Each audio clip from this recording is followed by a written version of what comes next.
Hello and welcome to my first full weather briefing. I will start off the weather briefing with looking at surface analysis charts.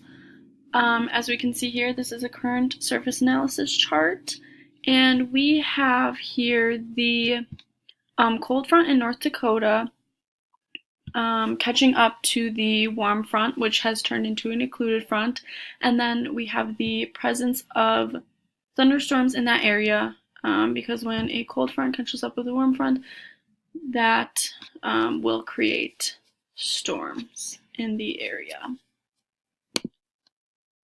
And then here, going off the surface analysis chart, we have a visible satellite chart that is also current, and this will show the cloud cover. So where that storm was present in the surface analysis chart, we see the cloud cover there. And then throughout the other states, you can see the cloud cover. Moving into the infrared satellite chart, once again shows the cloud cover throughout the US, and again where that storm was in southeast North Dakota, you can see that. Here we have the water vapor satellite chart, the various colors and throughout the United States, and this is also current as well. Here we have the radar chart through the United States. Once again, that from the surface analysis chart, we see that storm in the southeast part of North Dakota for a more local application. And this also gives the various degree of storm. So the light green is just standard rain, and then getting into the more heavy is yellow. And then if you see red or pink, that is extreme.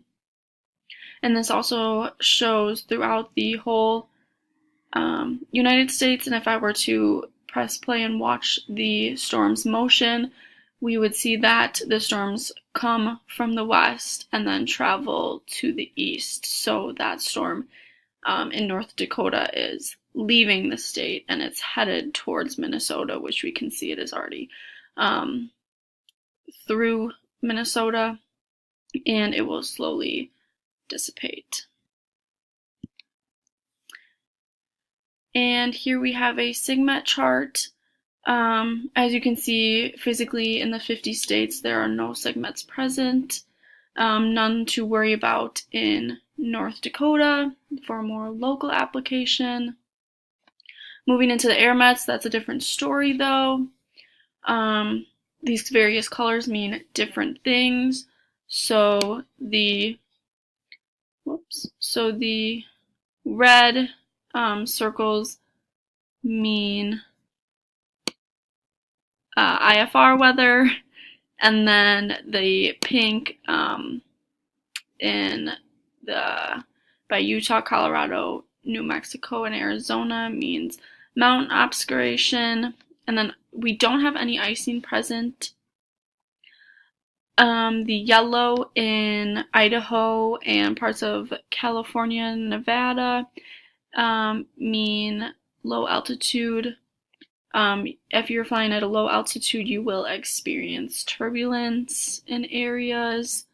And then moving on to the green area, which covers a lot of states, Wisconsin, Michigan, Indiana, Kentucky, you will see turbulence at high altitudes. That covers a pretty good chunk of the United States. And then moving into that small section there in the green, and then on the west coast of California, we have white, which represents winds are greater than 30 miles an hour. And then that small section up in northern Maine, which is orange, will have low-level wind shear.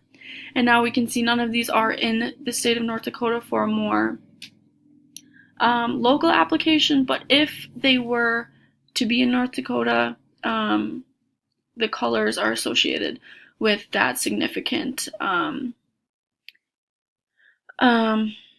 notification to pilots about that weather that you should look out for or avoid. Getting into those pilot reports, once again, you can see for a more local application, there aren't any in North Dakota, but if there were, we can see here on the screen in the small chunk there is those symbols represent something. So let's just take the closest application, which is Wisconsin, and we can see there that there is the upside down V, which will show the turbulence is light. A pilot report has indicated that, which should be around Green Bay, Wisconsin.